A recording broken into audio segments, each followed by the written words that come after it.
Γεια σας. Από το προηγούμενο βίντεο που κάναμε με τα νέα δεδομένα βλητικά που μπήκαν στη ζωή μας, υπήρξαν άνθρωποι οι οποίοι κατέθεσαν ερωτήματα κάτω από το βίντεο. Αυτά θα απαντήσουμε λοιπόν σε αυτό εδώ το βίντεο και είναι σημαντικά γιατί ενδιαφέρουν αρκετούς.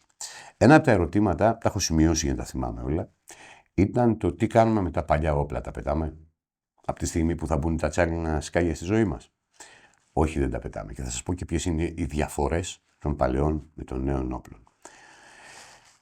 Δεν τα πετάμε. Ήδη στην αγορά υπάρχουν φυσίγγια με ατσάλινα σκάγια που οι κατασκευαστές θα προτείνουν και για τα παλιά όπλα. Αυτά είναι που ήταν δοκιμασμένα στα 1200 μπαρ και πιο πίσω και λιγότερα βέβαια, έτσι και στα 900. Δεν τα πετάμε λοιπόν. Αν λάβουμε υπόψη ότι στην Ευρώπη και στην Αμερική υπάρχουν πάρα πολλά τέτοια όπλα παλιά, πολύ καλά και κάποια από αυτά πολύ μεγάλης αξίας, δεν τα πετάμε. Ναι, μεν υπάρχουν σκάγια από βυσμούθιο που μπορούμε να τα ρίξουμε κανονικά με αυτά τα όπλα, γιατί έχουν τη μαλακότητα του μολύβδου και είναι και πολύ κοντά στο ειδικό βάρος, δηλαδή περίπου έχουν τα ίδια χαρακτηριστικά με το μολύβδο, είναι όμως πάρα πολύ ακριβά. Αλλά σε ό,τι έχει να κάνει και με τα τσάλινα σκάγια, υπάρχουν γομώσεις που τις προτείνουν οι κατασκευαστές και είναι κατάλληλες να ρηχτούν από αυτά τα όπλα. Κάποιοι θεωρούν ότι οι γομώσεις αυτές είναι χαμηλές, δηλαδή 30 γραμμάρια, 32 γραμμάρια, συνηθισμένοι βέβαια με τη λογική από τα μολύβδινα σκάγια ότι μια τουφεκιά στα 30 γραμμάρια τη χαρακτηρίζαμε χαμηλή τουφεκιά και την επέλεγαν εκείνοι που δεν ήθελαν να κλωτσάει πολύ το όπλο ή ήταν της φιλοσοφίας ότι δεν θέλουν να χρησιμοποιήσουν περισσότερα σκάγια. Αν θα πάρουμε μια γόμωση στα 32 γραμμάρια με ατσάλινα, επειδή το ειδικό βάρος του χάλιβα είναι μικρότερο του μολύβδου, έχει πολύ περισσότερα σκάγια συγκριτικά με ένα φυσίγγι στο ίδιο νούμερο πάντα, έτσι, στα 38 γραμμάρια μολύβδινα. Άρα τα 32 γραμμάρια δεν είναι χαμηλή τουφεκιά στα τσάλινα, αντιθέτως έχει πάρα πολλά σκάγια μέσα. Ποια είναι η διαφορά των παλαιών όπλων με τα καινούργια? Αυτά δηλαδή που είχαν δοκιμαστεί στα 1200 μπαρ και αυτά που τώρα δοκιμάζονται στα 1370 μπαρ. Η διαδικασία βέβαια της αλλαγής αυτής έχει ξεκινήσει από το 1996, δεν είναι κάτι καινούργιο. Δηλαδή οι εταιρείες γνώριζαν ότι οδεύουμε προς την κατάργηση του μολύβδου και σιγά σιγά άρχισαν να προσαρμόζουν τα όπλα τους. Ποια είναι η διαφορά? Το μεγαλύτερο πρόβλημα είναι στο χρώμιο που υπάρχει εσωτερικά στα όπλα. Οι Αμερικάνοι το έχουν λύσει αυτό, έχουν αχρωμίο τα όπλα, οπότε δεν υπάρχει θέμα να ρίχνουν μολύβδινα, ατσάλινα ή οτιδήποτε άλλα σκάγια. Το χρώμιο ήταν το πρόβλημα. Τα παλιά όπλα λοιπόν, αν μπορώ να τα πω παλιά, αυτά που ήταν δοκιμασμένα στα 1200 μπαρ, το πάχος της επίστρωσης του χρωμίου εσωτερικά στην κάνη, γιατί μιλάμε για επιμετάλλωση, δεν είναι στη δομή, δεν δίνει δύναμη στη σωλήνα της κάνης, στο σωλήνα της κάνης, απλά είναι μια επιφανειακή κάλυψη εσωτερικά. Είχε πάχος 6 μικρά. Για να το ξεπεράσουν αυτό και να μπορούν τα όπλα να ρίχνουν ατσάλινα σκάγια, ανέβασαν μέσω της ηλεκτρόλυσης, γιατί η ένταση είναι αυτή που καθορίζει την ποσότητα, το πάχος του μετάλλου που θα είναι αποθέσουμε πάνω σε ένα άλλο, το ανέβασαν στα 8 μικρά. Παράλληλα, άλλαξαν και τις πιέσεις από τα 1200 στα 1370 μπαρ. Υπήρχε λόγος που το έκαναν, αλλά όχι ότι δεν ήταν και ένα εμπορικό, ας πούμε, δεν είχε και μια εμπορική βλέψη μέσα για να δημιουργήσουν νέα δεδομένα στην αγορά και να ανοίξουν ένα νέο κύκλο αγορών. Αυτή ήταν η διαφορά λοιπόν των παλιών με των καινούριων όπλων. Όχι, δεν τα πετάμε, τα παλιά όπλα. Υπάρχουν ατσάλινα σκάγια, τα οποία φυσίγγια με ατσάλινα σκάγια που μπορούμε να τα χρησιμοποιήσουμε, τα προτείνουν οι εταιρείες και για τα παλιά όπλα. Ένα άλλο ερώτημα ήταν τσοκ και ατσάλινα σκάγια. Εδώ τα πράγματα είναι λίγο μπλεγμένα, γιατί γενικά λένε κάποιοι ότι full πρέπει να θεωρούμε τον ντεμί στα ατσάλινα. Δηλαδή δεν μπορούμε να χρησιμοποιήσουμε το full τσοκ που προσφέρεται, ας πούμε, αγοράζοντας ένα όπλο. Πρέπει να θεωρήσουμε τον ντεμί τσοκ ως full από τη στιγμή που χρησιμοποιούμε ατσάλινα σκάγια. Δεν είναι ακριβώς έτσι. Αυτό που έχουν κάνει οι εταιρείες είναι το εξής.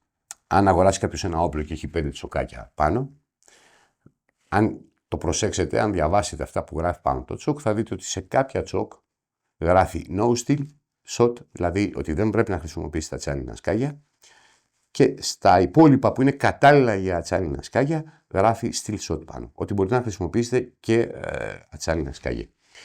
Ωστόσο, υπάρχουν κάποιες εταιρείες, αν δεν κάνω λάθος, στην Ευρώπη ξεκίνησε πρώτη Fabar να χρησιμοποιεί, να μπορεί να δίνει και το full choke για χρήση με ατσάλινα σκάγια.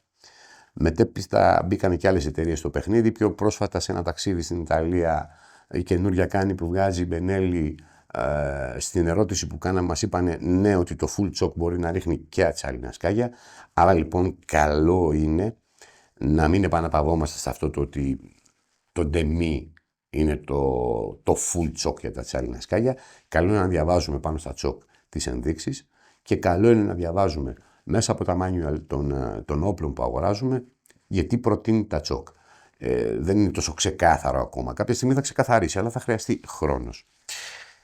Ένα άλλο ερώτημα είναι το αν υπάρχει δυνατότητα επαναδοκιμής των όπλων. Δηλαδή, αν εμείς έχουμε ένα όπλο 1200 μπαρ και θέλουμε να το πιστοποιήσουμε σε κάποιο φορέα με νέες δοκιμές για τα 1370 μπαρ. Στην Ελλάδα αυτό δεν γίνεται.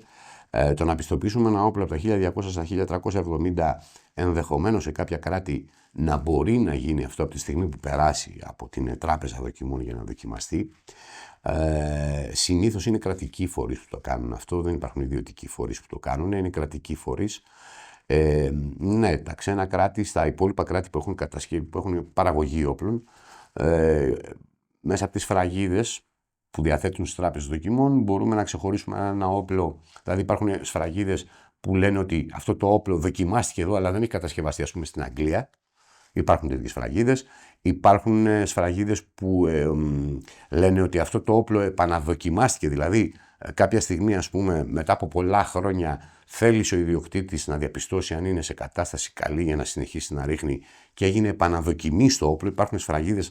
Αυτά αποτελούν την ταυτότητα του όπλου και υπάρχουν σήματα σε κάθε κράτος διαφορετικά που μπορεί κανείς διαβάζοντας αυτά να ξέρει ακριβώς τι έχει γίνει. Ναι, σε άλλα κράτη μπορούμε να δοκιμάσουμε τα όπλα μας. Δεν ξέρω αν δέχονται να δοκιμάσουν ένα όπλο στα 1200 και να το πιστοποιήσουν για τα 1370, γιατί το πρόβλημα δεν είναι το αν αντέχει κάνει, είναι το χρώμιο εσωτερικά. Αυτό είναι ένα πρόβλημα. Είπαμε ότι οι Αμερικάνοι αυτό το έχουν λύσει με τα χρωμίωτα όπλα, τα οποία μη έχοντας χρώμιο μέσα, βέβαια εκεί ισχύουν άλλα δεδομένα σε ό,τι έχει να κάνει με τις δοκιμές, γιατί η Ευρώπη για να πιστοποιήσει τα όπλα της υπάρχει ο κρατικός φορέας σε κάθε κράτος που αναλαμβάνει να το κάνει αυτό. Στην Αμερική δεν είναι έτσι τα πράγματα και στην Ιαπωνία είναι πιο απλά. Σου λέει φτιάχνεις όπλα, ναι. Αν πάθει κάποιος κάτι με τα φυσίγγια που ρίχνει, υπεύθυνος και υπέτειος είσαι εσύ και απόλογος. Είναι πιο απλά τα πράγματα.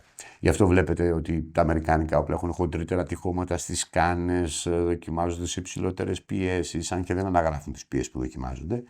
Ωστόσο, γνωρίζοντας οι κατασκευαστές ότι εκείνοι έχουν την ευθύνη, ό,τι και να γίνει, είναι πολύ πιο προσεκτικοί συγκριτικά με την Ευρώπη, που θα βγάλει, ξέρω εγώ, στην παραγωγή του 1000 κάνες, θα τις πάει στην τράπεζα δοκιμής, θα τους πιστοποιήσουν, θα τις επιστρέψει στο εργοστάσιο πίσω, θα πουλήσει τα όπλα και αν το οτιδήποτε γίνει δεν έχει ευθύνη γιατί η πιστοποίηση έχει έρθει από το κράτος. Τώρα το πώς μπορεί να δικαιωθεί ας πούμε κάποιος που αγοράσει το όπλο, αυτή είναι μια άλλη διαδικασία. Magnum και Super Magnum. Αυτές οι γομώσεις κατά βάση, η Super Magnum κυρίως και η Magnum, προήλθαν από την αναγκαιότητα στην Αμερική, γιατί το κυνήγι στους σιδηροβιότοπους στην Αμερική απαγορεύεται να γίνεται εδώ και πολλά χρόνια, πολύ περισσότερα από την Ευρώπη. Απαγορεύεται να χρησιμοποιούν οι κυνηγοί τοξικά σκάγια. Χρησιμοποιούν λοιπόν ατσάλινα ως τα φτηνότερα. Ποια είναι η διαφορά? Γιατί μπήκαμε στις γομώσεις Magnum και Super Magnum? Γιατί εάν θέλανε να βγάλουν μία γόμωση 36 γραμμάρια με ατσάλινα σκάγια, αυτή δεν χωρούσε σε ένα κάλικα μέσα των 70 χιλιοστών. Έπρεπε να μπει σε 76. Αν θέλανε να βγάλουν μια 38 ή 40 γραμμάρια γόμωση με ατσάλινα σκάγια, αυτή δεν χωρούσε μέσα σε ένα 76 κάλικα, 76 χιλιοστά, πήγανε στο 89. Γι' αυτό ακολούθησαν, έγινε σε συνεργασία με τους κατασκευαστές όπλων και σήμερα φτάσαμε να έχουμε Super Magnum θαλάμες στα όπλα μας, έτσι. Βασικά για να βρει κανείς ένα απλό όπλο με 70 θαλάμι θα παιδευτεί αρκετά. Είναι πολύ ευκολότερο να βρει ένα 76 όπλο και δεν ξέρω τι θα γίνει και με τα 89 στο μέλλον, τα Super Magnum. Αυτές είναι οι ερωτήσεις που είχαμε. Τις απαντήσαμε, νομίζω ότι αφορούν πολλούς, ενδιαφέρονται πολύ να πάρουν απαντήσεις σε αυτά τα ερωτήματα. Δεν τα πετάμε τα παλιά μας όπλα, τα κρατάμε, χρησιμοποιούμε ατσάλινα σκάγια με βάση αυτά που προτείνουν οι κατασκευαστές ότι είναι κατάλληλα για τα δικά μας όπλα.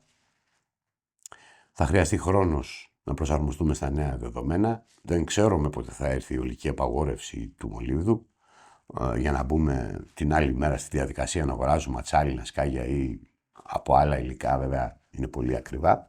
Αυτά σε ό,τι έχει να κάνει με τις ερωτήσεις που υπήρχαν. Θα επανέλθουμε αν υπάρχουν άλλα ερωτήματα, αλλά και θέτοντας άλλα θέματα προς συζήτηση, αναλύοντας θέματα που αφορούν τη βλητική και τα όπλα.